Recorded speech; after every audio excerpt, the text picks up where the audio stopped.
कभी किसी पक्षी को घोंसले की नींव बनाते देखा है? अथक परिश्रम करके तिनका तिनका बिटोर कर वो पक्षी अपना घोंसला बनाता है, अपनी संतान के लिए एक सुरक्षित घर बनाता है। और फिर कहीं से तीव्र आंधी आती है, भारी वर्षा होती है और उसका घोंसला तिनका तिनका करके बिखर जाता है। फिर वो पक्षी क्या करता है? वो रोता नहीं, ना ही विलाप करता है। वो बिना विलंब करे फिर से अपना घोंसला बनाना प्रारंभ कर देता है और सफलता पाता है। फिर हम क्यों छोटी छोटी असफलता से भयभीत होकर परिश्रम करना छोड़ देते हैं? एक बात सदा स्मरण रखिएगा, हर वृक्ष कुल्हाड़ी की एक मार से नीचे नहीं गिरता, हर चट्टान घन के एक प्रहार से नहीं टूटती। सफलता पाने के लिए अनावरत परिश्रम करना ही मात्र एक मार्ग है। स्वीकारण, सत्य का स्वीकारण मनुष्य के लिए बहुत ही महत्वपूर्ण है। जब तक मनुष्य सत्य को स्वीकार नहीं करता, उसे असत्य से लड़ने की शक्ति प्राप्त नहीं होती। जब आप भोजन करते हैं तो क्या होता है? आपका पेट स्वीकारता है कि वो भर चुका है और आप भोजन करना बंद कर देते हैं। जब आपको निद्रा आती है तो क्या होता है? आपका मन स्वीकारता है कि आपका शरीर थक चुका है और उसे विश्राम की आवश्यकता है। उसी प्रकार जब आपको किसी व्यसन को रोकना हो तो आपको स्वीकारना पड़ता है कि बहुत हो चुका, चाहे वो लालच हो या मदिरापान। उस व्यसन का त्यागना तभी प्रारंभ होता है जब आप ये स्वीकार कर लेते हैं कि आप उस व्यसन के बंधक हैं। हम में से ऐसा कोई नहीं जिनकी परछाई उनसे दूर रहती। हमारी परछाई सदैव हमारे साथ रहती है। कदाचित हमारी परछाई हमारे कर्मों के फलों का संकेत है। कदाचित इसी कारण कई बार हमें अपनी परछाई से भय भी लगता है, परंतु इस भय से निवारण पाने का एक साधन अवश्य है। वो है सूर्य की ओर मुख करना या किसी प्रकाश के स्रोत की ओर मुख करना, क्योंकि तब हमें हमारी परछाई दिखाई नहीं देती।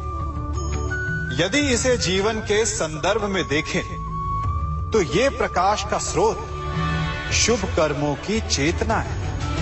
यदि आपके मन में शुभ कर्म करने की इच्छा है तो आपको कभी भी अपने कर्मों के फल का भय नहीं होगा, क्योंकि यदि आपका मन शुद्ध होगा तो आपके कर्म शुद्ध होंगे और शुद्ध कर्मों का फल कभी अशुद्ध नहीं हो सकता। आज मैं आप सबको एक कथा सुनाता हूं। एक दिन प्रातः एक व्यापारी अपने घर से निकला। घर से निकलते ही एक बिल्ली ने उस व्यापारी का मार्ग काट दी। व्यापारी घबरा गया। वो फिर से घर लौट गया और शुभ घड़ी की प्रतीक्षा करने लगा। और जब वो पुनः अपने घर से निकला तब वो वाहन जा चुका था जिससे राजा तक पहुंचकर उसे भेंट देनी थी। राजा को भेंट नहीं मिली। राजा क्रोधित हो गए। राजा ने उस व्यापारी का व्यापार बंद करवा दिया। इस कारण व्यापारी क्रोधित होकर घर पर अपनी पत्नी से लड़ बैठा। पत्नी अपने बच्चों समेत मैके वापस चली गई और उस व्यापारी के जीवन में यदि कुछ रह गया था तो केवल अंधकार। और इन सब का कारण वो उस बिल्ली को मानता रहा जिसने उसका मार्ग काटा था। ऐसा ही एक दूसरा व्यापारी राजा को भेंट देने निकला और उस व्यापारी का मार्ग भी एक बिल्ली ने काट दिया। वो व्यापारी तनिक घबराया, परंतु उसने आगे बढ़ना अधिक उचित समझा। राजा तक वो समय पर पहुंचा।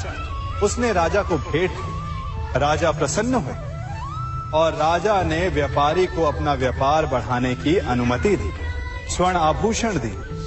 जब व्यापारी घर पर पहुंचा तो पत्नी को आभूषण और अपने बच्चों को देने के लिए वस्त्र थे उसके पास।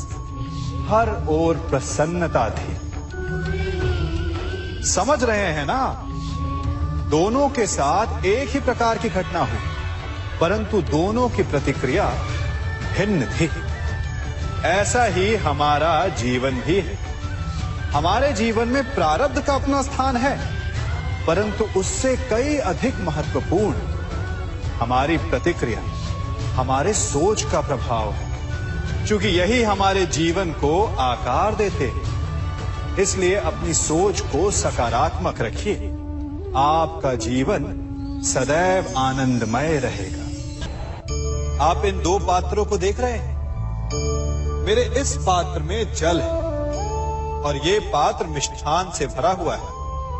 दोनों ही पात्र भरे हैं, परंतु देखिए, मिश्री को जल में मिला दिया, जल ने मिश्री को अपना लिया, मिश्री ने अपना अस्तित्व खो दिया। परंतु जल को अभिमान है कि उसका अस्तित्व अभी भी बना हुआ है। परंतु जो इस जल को चखेगा उसे अवश्य पता चल जाएगा कि ये जल अब वो जल नहीं रहा, ये अब शरबत बन गया। हमारा त्याग, हमारे बलिदान भी ऐसे ही होते हैं। जो इस बात को अनुभव करते हैं वो समझ सकते हैं कि कैसे हमने समय की धारा को बदल दिया। जो बलिदान देते हैं उनका अस्तित्व कभी नष्ट नहीं होता, अपितु उनका बलिदान संसार में कुछ ना कुछ परिवर्तन अवश्य लाता है। हम सभी कभी ना कभी, कहीं ना कहीं अपने जीवन में यात्रा अवश्य करते हैं। हमारी यात्रा में कभी पक्के रास्ते आते हैं तो कभी कच्चे रास्ते। पक्के रास्ते मनुष्य बनाता है और कच्चे रास्ते जानते हैं कैसे बनते हैं? चलते चलते बन जाते हैं। जब लोग एक स्थान से जाते हैं तो पैरों के दबाव से नीचे की घास कुचल जाती है। बार बार उस मार्ग से जाने से धीरे धीरे मार्ग स्वतः ही बन जाता है। और यही जीवन है, यही नियति है। जब आपके जीवन में आपको मार्ग ना मिले तो रुकिए नहीं, आगे बढ़ते रहिए और आपके पैरों के दबाव से मार्ग स्वतः ही बन जाएगा। हम सभी अपने जीवन में सफलता चाहते हैं, है ना? उसके लिए हम रात दिन परिश्रम करते हैं, कड़ी मेहनत करते हैं, परंतु फिर भी असफल हो जाते हैं। परंतु ऐसा क्यों होता है? कभी सोचा आप सबने? क्योंकि सफलता पाने का मंत्र बड़ा कठिन नहीं, बड़ा सरल है। उचित विचार, उचित समय, उचित स्थान पर उचित प्रहार। जब आपके विचार, समय, स्थान और प्रहार यानी परिश्रम उचित है तो सफलता आप ही को मिलेगी। जिस प्रकार एक लोहार लोहे से कुछ बनाते समय उस लोहे के सही ताप तक के आने की प्रतीक्षा करता है और समय आने पर उचित स्थान पर पर्याप्त बल से प्रहार करता है और लोहा आकार ले लेता है, ठीक उसी प्रकार आपकी सफलता भी आकार लेती है। हम सभी को अपने जीवन में कभी ना कभी निराशा मिलती है, असफलता मिलती है और अधिकतर लोग इसके पश्चात भाग्य का रोना लेकर बैठ जाते हैं। कुछ कहते हैं कि जिस स्थान पर मैं हूं उससे कई ऊंचे स्थान पर होने के योग्य था, परंतु नहीं जा पाया। किसी को पीड़ा है कि उसे जो मिलना चाहिए था वो उसे नहीं मिला, भाग्य ही बुरा था। भाग्य क्या होता है? भाग्य वन में खिला पुष्प देवताओं को चढ़ाया जाएगा या किसी सुंदरी की वेणी में वो सजेगा या फिर उसे कुचलकर उत्पाद बना दिया जाएगा। ये सब एक पुष्प के नियंत्रण में नहीं होता, परंतु जब तक उस पुष्प का अस्तित्व है सुगंध बिखेरना उसके वश में अवश्य है। परंतु भाग्य हमारे वश में नहीं, और जो हमारे वश में नहीं उसके लिए दुखी होने से क्या होगा। कर्म पर वश है, वो कीजिए और धीरे धीरे भाग्य आपके वश में आ जाएगा, क्योंकि कर्म ही प्रधान है। सम्मान। मनुष्य के जीवन में सम्मान का बहुत अधिक महत्व है। वो उसे अपने हृदय, अपने मन से जोड़कर रखता है। कदाचित इसीलिए हम शत्रु के सम्मान पर चोट पहुंचाते हैं, ताकि उसे पीड़ा पहुंचाई जा सके। परंतु ऐसा करने से सावधान रहे मित्रों। शरीर पर लगी चोट मनुष्य भुला सकता है, परंतु उसके सम्मान को लगी चोट उसे जीवन भर पीड़ा देती है। और स्त्री के मान सम्मान पर लगी चोट उसे उस सीमा तक ले जाती है जहां उसे केवल प्रतिशोध दिखाई देता है। यदि अपने शत्रुओं को जीतना है तो प्रेम से जीतिए, अपने कर्मों से जीतिए।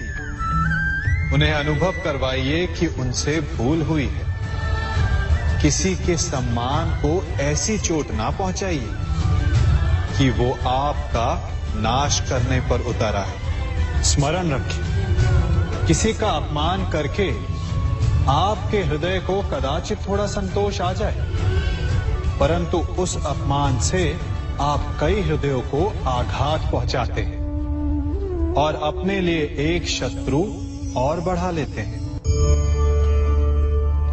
हम सब शीघ्र ही सफलता चाहते हैं, ढेर सारी संपत्ति और सुख चाहते हैं, और ऐसे में कई बार हम छोटे मार्गों का चयन कर लेते हैं। वो मार्ग जिनमें परिश्रम नहीं होता, जिनमें होता है तो केवल छल, कुटिलता और भाग्य का सहारा। जैसे कि जुआ। कोई जुए के खेल में धन लगाता है, कोई दांव लगाता है, और ये भूल जाता है कि जुआ ऐसा दलदल है कि जिसमें एक बार गिरे तो सर्वनाश से पहले निकलना असंभव है। यदि आप जीते तो और जीतने की भूख बढ़ जाएगी, और यदि आप कुछ हार बैठे तो उसे पुनः पाने के लिए आप फिर से खेलेंगे।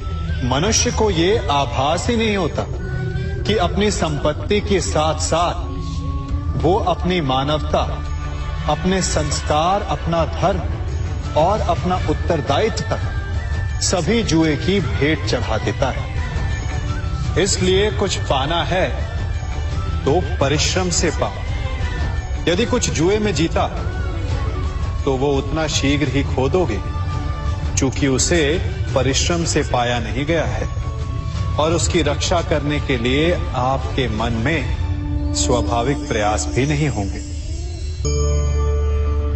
क्षमा बढ़न को चाहिए, छुट्टन को उत्पाद।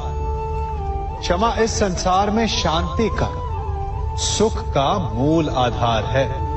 क्षमा आपके मन से प्रतिशोध और शत्रुता जैसे भावों को समाप्त करती है। परंतु क्या हर स्थान पर क्षमा आवश्यक है? क्या प्रत्येक का अपराध क्षमा करने के योग्य होता है? नहीं। कभी कभी उसे क्षमा करके हम उस व्यक्ति को और बड़ा अपराध करने की प्रेरणा देते हैं, और ऐसा ही अपराध है स्त्री का मान भंग करना, जिसमें क्षमा की कोई अवस्था नहीं। यदि सिंह भूल से गाय के बछड़े का अखेट कर ले तो उसे क्षमा किया जा सकता है, परंतु यदि वो नरभक्षी हो जाए तो उसके केवल दो स्थल होते हैं, या तो पिंजरा या फिर मृत्यु की गोद। कुछ परिस्थितियों में क्षमा के स्थान पर दंड देना आवश्यक होता है, क्योंकि ये दंड का भय ही है। जो लोगों को वो अपराध करने से रोकता है।